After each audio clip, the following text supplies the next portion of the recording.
Headlines के प्रायोजक हैं केश किंग आयुर्वेदिक तेल, the king of hair oil. तूफानी प्रचार में मोदी का महागठबंधन पर एक बार फिर हमला। कहा महागठबंधन ने भुलाई अपनी मर्यादा, लालू नीतीश पर लगाया बिहारियों के अपमान का आरोप। चुनावी प्रचार के दौरान फिर सामने आया लालू प्रसाद यादव का बेतुका बयान। शाह को बताया पागल और नरभक्षी। कहा शाह ने बिहारियों का किया अपमान। पुरस्कार लौटाने वाले मामले पर आरएसएस का बड़ा बयान। साहित्यकारों का गैंग राजनीति साजिश के तहत मोदी सरकार और आरएसएस के खिलाफ रच रहा षड्यंत्र। बिजली कंपनियों के ऑडिट मामले पर केजरीवाल को झटका। हाईकोर्ट का फैसला, दिल्ली सरकार को नहीं सीएजी ऑडिट करने का अधिकार।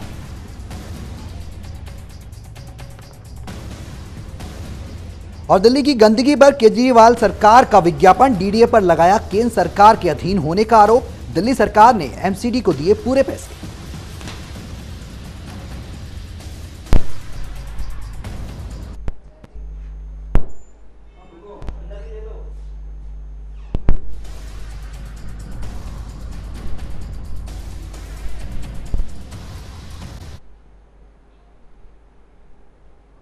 नमस्कार, आप देख रहे हैं चैनल वन न्यूज। मैं हूं सौरभ जौहरी। बुलेटिन की शुरुआत करते हैं टॉप 20 से। दिल्ली की गंदगी पर केजरीवाल सरकार का विज्ञापन में लगाए डीडीए पर आरोप। कहा दिल्ली सरकार ने एमसीडी को पूरा पैसा दिया, जबकि एमसीडी और डीडीए केंद्र सरकार के अधीन। तूफानी प्रचार में मोदी का महागठबंधन पर एक बार फिर तूफानी हमला। कहा महागठबंधन ने भुलाई अपनी मर्यादा, लालू नीतीश पर लगाया बिहारियों के अपमान का आरोप।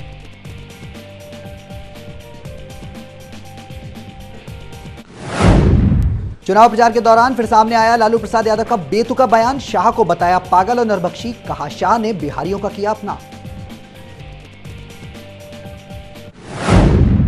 चुनाव को पाकिस्तान से जोड़ने वाले अमित शाह के बयान पर मचा कोहराम। आरजेडी सुप्रीमो लालू यादव ने बताया बिहार का अपमान।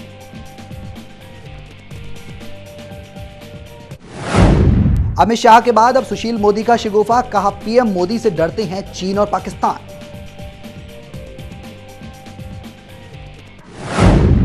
तो वहीं मार्क्सवादी कम्युनिस्ट पार्टी ने गुरुवार को अमित शाह के बयान पर पलटवार करते हुए कहा कि जब एनडीए बिहार विधानसभा चुनाव में हारेगी तो पूरे भारत में पटाखे छोड़े जाएंगे।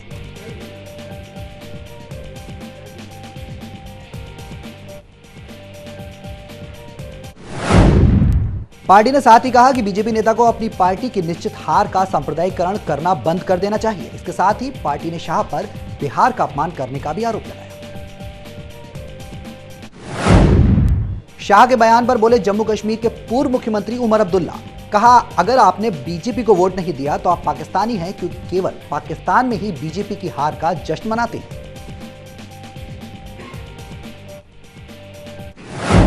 केंद्रीय गृह मंत्री राजनाथ सिंह ने साहित्य अकादमी पुरस्कार को लौटाने को राजनीतिक षड्यंत्र बताया। कहा मोदी सरकार की सत्ता में आने के बाद देश में कोई बड़ी सांप्रदायिक झड़प नहीं हुई। राष्ट्रीय स्वयंसेवक संघ के अखिल भारतीय कार्यकारी मंडल की 3 दिवसीय बैठक आज से शुरू। जनसंख्या वृद्धि में असंतुलन की बात कहते हुए पारित किया जा सकता है प्रस्ताव। दिल्ली में निर्भया सामूहिक बलात्कार और हत्या मामले में दोषी किशोर अपराधी 15 दिसंबर को होगा बरी। सुरक्षा एजेंसियां अपराधी को लेकर हुई सतर्क। पुरस्कार लौटाने वाले मामले पर आरएसएस का बड़ा बयान। साहित्यकारों का गैंग राजनीतिक साजिश के तहत मोदी सरकार और आरएसएस के खिलाफ रच रहा षड्यंत्र। 12 नवंबर से मोदी की 3 दिवसीय यात्रा शुरू। ब्रिटेन में पीएम मोदी महारानी एलिजाबेथ से करेंगे मुलाकात। विशाल वेम्बली स्टेडियम में भारतीय समुदाय को करेंगे संबोधित। पीएम मोदी के 3 इडियट्स वाले बयान पर राहुल गांधी का पलटवार। कहा 3 इडियट्स फिल्म की तरह कामयाब होगा महागठबंधन।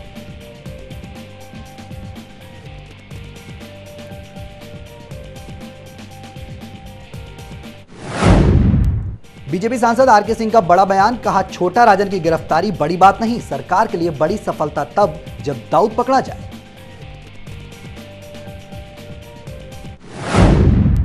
तीसरे भारत अफ्रीका मंच शिखर सम्मेलन में बोले राष्ट्रपति प्रणब मुखर्जी। कहा आतंकवाद की ना तो कोई सीमा होती है, ना ही कोई विचारधारा।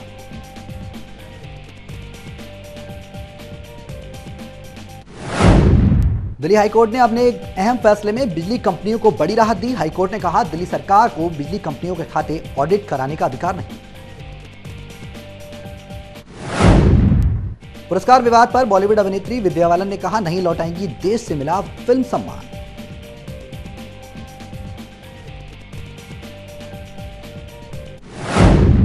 चीन की सरकार ने लिया बड़ा फैसला।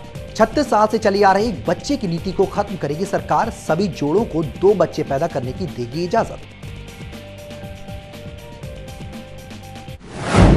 साइबर सुरक्षा कंपनी एवास्ट ने लगाया गूगल, व्हाट्सएप और फेसबुक पर आरोप। कहा, गूगल, व्हाट्सएप और फेसबुक उपयोग करने वालों तक विज्ञापन पहुंचाने के मकसद से उनकी रुचि का पता लगाने के लिए उनकी जासूसी की जाती है।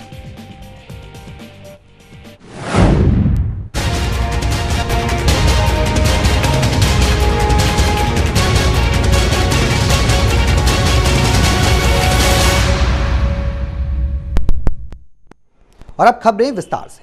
पुरस्कार लौटाने वाले मामले पर आरएसएस ने पुरस्कार लौटाने वालों पर बड़ा हमला किया। आरएसएस ने दत्तात्रेय होसबोले ने कहा कि जो लोग 60 सालों से देश में असहिष्णुता का नंगा नाच कर रहे थे, वो अब षड्यंत्र कर रहे हैं और संघ तथा बीजेपी को बदनाम करने की कोशिश कर रहे हैं। इतना ही नहीं, दत्तात्रेय ने मोदी सरकार और संघ को बेवजह घेरने की राजनीतिक साजिश करार दिया, जिसमें ये मुट्ठी भर धर्मनिरपेक्ष लोग पुरस्कार लौटाने की राजनीति कर सफल नहीं हो सकते। उन्होंने कहा, ये चंद लोग अपनी जमीन खो रहे हैं, निराश और हताश हैं, समाज में पूरी तरह उपेक्षित हो चुके हैं तथा इनके विचार लोगों ने सुनना बंद कर दिया है।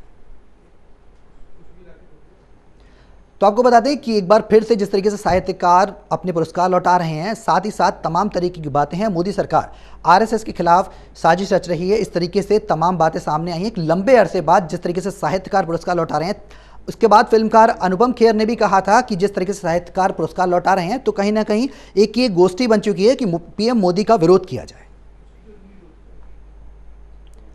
देश में कई राज्यों की जनसंख्या में काफी असंतुलन पाया गया है, ये कहना है आरएसएस का। अखिल भारतीय प्रचार प्रमुख मनमोहन वैद्य ने हाल में जारी हुए जनसंख्या के आंकड़ों से जनसंख्या असंतुलन पर काफी चिंता व्यक्त की।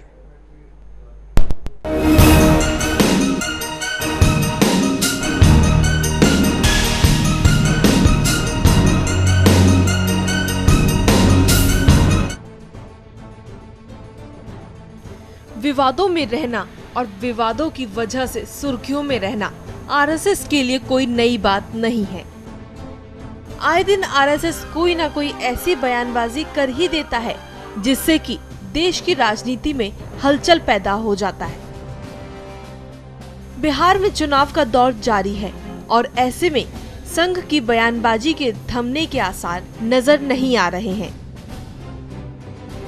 आरएसएस ने इस बार असम और बंगाल में जनसांख्यिकीय स्थिति में परिवर्तन पर चिंता जताई है। अखिल भारतीय प्रचार प्रमुख मनमोहन वैद्य ने कहा कि हाल ही में जारी हुए जनसंख्या के आंकड़ों से जनसंख्या असंतुलन का साफ पता चलता है। 2001 से 2010 तक यानी 10 सालों में मुसलमानों की आबादी में 0.8% की बढ़ोतरी हुई, जबकि हिंदू आबादी में 0.7% की गिरावट देखी गई। दरअसल संघ का यह बयान हजारिका आयोग की रिपोर्ट के उजागर होने के बाद आया है, जिसमें कहा यह गया है कि बांग्लादेश से होने वाली घुसपैठ से असम की मूल जनसंख्या के 2047 तक अल्पसंख्यक बन जाने का खतरा पैदा हो गया है। इस रिपोर्ट में भी कहा गया है कि असम और बांग्लादेश में विदेशियों की तादाद बढ़ती जा रही है, जिससे देश में जनसंख्या में असंतुलन की स्थिति पैदा हो गई है। वहीं दूसरी ओर कुछ दिन पहले संघ प्रमुख मोहन भागवत ने समान जनसंख्या नीति बनाने पर जोर देते हुए कहा था कि पिछली 2 जनगणना की रिपोर्टों से पता चलता है कि देश में जनसंख्या असंतुलन बढ़ रहा है। इससे न केवल हमारा वर्तमान प्रभावित होता है, बल्कि यह भविष्य पर भी असर डालता है। इसलिए हमें वोट बैंक से ऊपर उठकर देश के सभी नागरिकों के लिए समान जनसंख्या नीति बनानी चाहिए।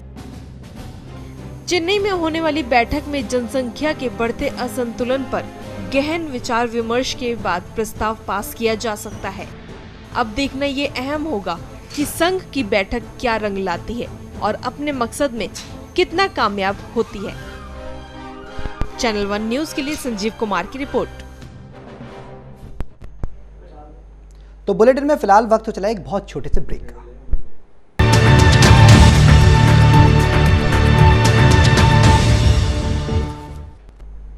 ब्रेक के बाद फिर से आपका स्वागत है। खबरों में बढ़ते हैं आगे। प्रधानमंत्री नरेंद्र मोदी ने बिहार चुनाव के चौथे चरण के मतदान से ठीक पहले गोपालगंज में चुनावी रैली की। इस दौरान पीएम मोदी ने एक बार फिर महागठबंधन पर निशाना साधा। मोदी ने महागठबंधन को महास्वार्थ बंधन बताया। मोदी ने कहा कि महागठबंधन के लोग निम्न स्तर की भाषा पर क्यों उतर आए। कारण यह है कि वो जनता का मोदी प्रेम पचा नहीं पा रहे। जैसे जैसे आपका प्रेम बढ़ रहा है, उनकी गालियां लगातार बढ़ती जा रही हैं। गरीब से गरीब व्यक्ति भी ये स्वीकार नहीं करेगा कि कोई उसे बिकाऊ कहे। मुख्यमंत्री नीतीश कुमार पर निशाना साधते हुए उन्होंने कहा कि मोदी पर आरोप लगाते लगाते थक गए तो बिहारियों को गाली देना शुरू कर दिया। नीतीश का आरोप है कि मोदी की सभा में जो लोग आते हैं वो पैसे पर आते हैं। उन्होंने जनता से पूछा कि ज़्यादा नीतीश का आरोप गलत है कि नहीं। नीतीश ने बिहारियों को बिकाऊ कहा। जनता इसका जवाब उन्हें चुनाव में देगी।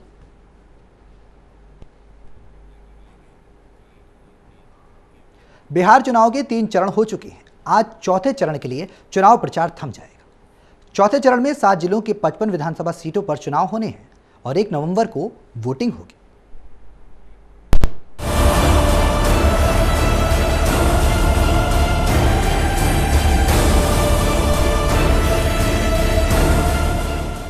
बिहार विधानसभा चुनाव 2015 5 में से 3 चरणों के चुनाव हो चुके हैं और अब चौथे को लेकर राजनीति के दिग्गज एक बार फिर चुनाव मैदान में डट गए हैं। पिछले 3 चरणों की बात करें तो अभी तक ये साफ नहीं हो पाया है कि किसकी पार्टी की तरफ बिहार सिंहासन की बयार बह रही है। पहले चरण में 49 सीटों पर 57% मतदान किया गया तो दूसरे चरण की 32 सीटों पर 55% मतदान किया गया। तो वहीं 28 अक्टूबर को हुई 50 सीटों पर वोटिंग में 53% मतदान हुआ है। इस बार का बिहार चुनाव दिग्गजों के लिए काफी अहम माना जा रहा है। एक तरफ जहां महागठबंधन चुनावी सरगर्मी को देखते हुए जनता को लुभाने में कोई कोर कसर नहीं छोड़ रहा, तो वहीं दूसरी तरफ गठबंधन ने भी जनता को अपनी रुख की तरफ करने के लिए दिन रात एक कर दिया है। अगर बात की जाए तो 2015 का ये बिहार विधानसभा चुनाव काफी दिलचस्प नजर आ रहा है, तो वहीं आरोप प्रत्यारोप का दौर भी जारी है। तमाम राजनीतिक पार्टियां एक दूसरे पर निशाना साधने में लगी हुई हैं। बीजेपी अध्यक्ष अमित शाह ने एक और विवादास्पद बयान दे दिया है।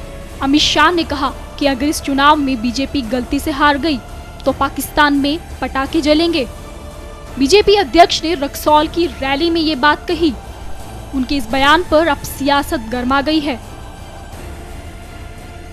जेडीयू ने इस बयान पर कड़ी प्रतिक्रिया जाहिर की।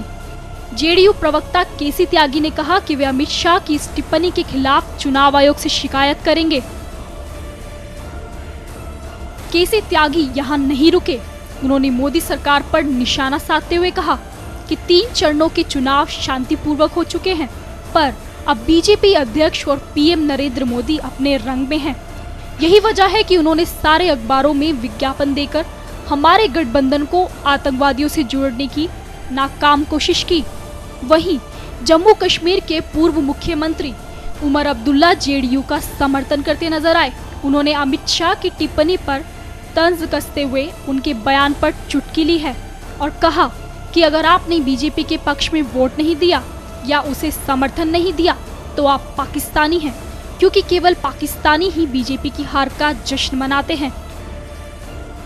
चुनावी सरगर्मी के बीच एक दूसरे पर आरोप प्रत्यारोप की राजनीति लगातार जारी है। चुनावी हवा को देखते हुए पार्टियां जनता के सामने खुद को एक अच्छा राजनीतिक पेश करने में जुटी हुई हैं। लेकिन अब देखना ये होगा कि राजनीतिक पार्टियों के इन आरोप प्रत्यारोप की राजनीति का जनता को क्या फायदा मिल पाता है। चैनल 1 के लिए भूमिका गोस्वामी की रिपोर्ट। वहीं आरजेडी अध्यक्ष लालू यादव ने एक बार फिर बीजेपी अध्यक्ष अमित शाह पर हमला बोला। लालू ने अमित शाह को एक बार फिर नरभक्षी कहा। यही नहीं, अमित शाह को पागल करार देते हुए इन लोगों ने पूरे बिहार को अपमानित किया है, तमाम बातें कही।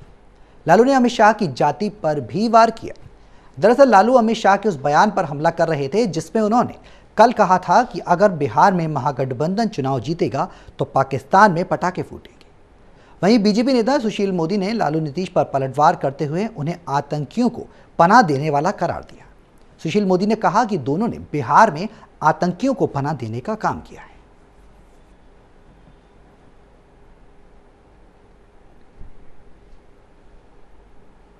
केंद्र और महाराष्ट्र में बीजेपी की सहयोगी शिवसेना ने माफिया सरगना छोटा राजन की गिरफ्तारी के मामले को लेकर केंद्र और राज्य की एनडीए सरकार की तारीफ की है, लेकिन साथ ही ये भी पूछा कि दाऊद को कब लाएंगे। इसका स्पष्टीकरण महाराष्ट्र के मुख्यमंत्री को करना चाहिए। शिवसेना ने कहा कि 20 साल से छोटा राजन की तलाश जारी थी और अब जाकर गिरफ्तारी हो पाई है।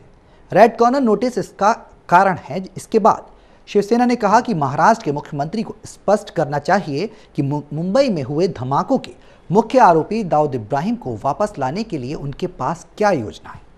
फडणवीस सरकार की तारीफ करते हुए शिवसेना ने आगे कहा कि देश के गुनाहगारों को घसीट कर लाना और उन्हें फांसी के तख्त पर लटकाना ही प्रखर राष्ट्रभक्त फडणवीस सरकार का कर्तव्य है।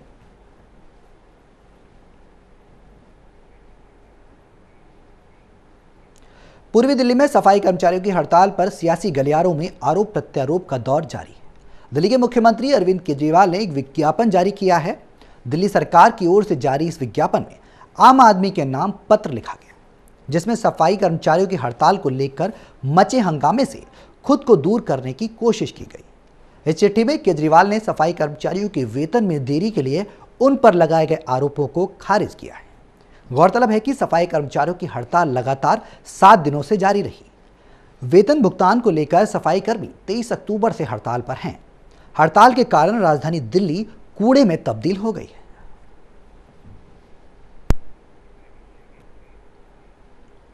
दिल्ली हाईकोर्ट ने अपने एक अहम फैसले में बिजली कंपनियों को बड़ी राहत दी और कहा कि दिल्ली सरकार के पास बिजली कंपनियों के खाते की सीएजी ऑडिट कराने का अधिकार नहीं है।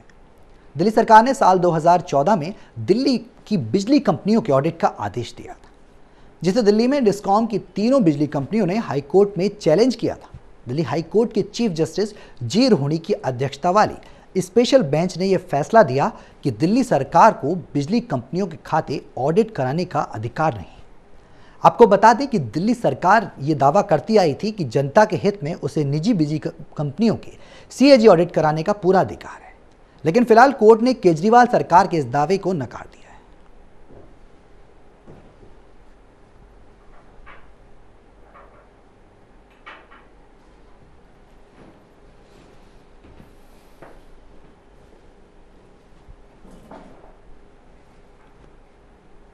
छोटे राजन की गिरफ्तारी के बाद गृह मंत्री राजनाथ सिंह ने कहा कि उन्हें इस बात का पूरा भरोसा है कि दाऊद इब्राहिम को वापस भारत लाया जाएगा।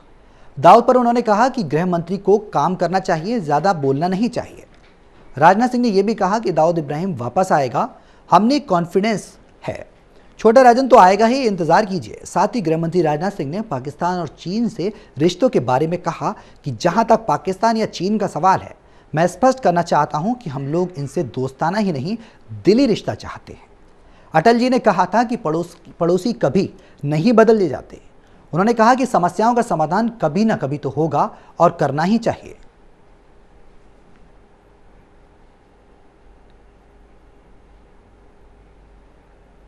प्रधानमंत्री नरेंद्र मोदी अगले महीने ब्रिटेन की अपनी पहली यात्रा के दौरान महारानी एलिजाबेथ के साथ दावत करेंगे और साथ ही विशाल वेम्बली स्टेडियम में भारतीय समुदाय को संबोधित भी करेंगे और अपने ब्रिटिश समकक्ष के साथ गर्मजोशी से मुलाकात भी करेंगे। 12 नवंबर से शुरू हो रही मोदी की 3 दिवसीय यात्रा के दौरान ब्रिटिश प्रधानमंत्री डेविड कैमरून के ज़्यादातर वक्त उनके साथ होने की संभावना है। मोदी कैमरून के आवास चेकर्स में एक रात ठहर भी सकते हैं। तो वहीं ब्रिटिश पक्ष दोनों देशों के बीच के रिश्तों की गर्मजोशी जाहिर करने को लेकर उत्सुक है। इस महीने की शुरुआत में चीन के राष्ट्रपति की ब्रिटेन यात्रा के बाद मोदी लंदन जा रहे हैं। 13 नवंबर की दोपहर को महारानी के साथ एक दावत का आयोजन किया गया है, जिससे भारत और ब्रिटेन के संबंधों को नजदीकी जाहिर करने की कोशिश की जाएगी।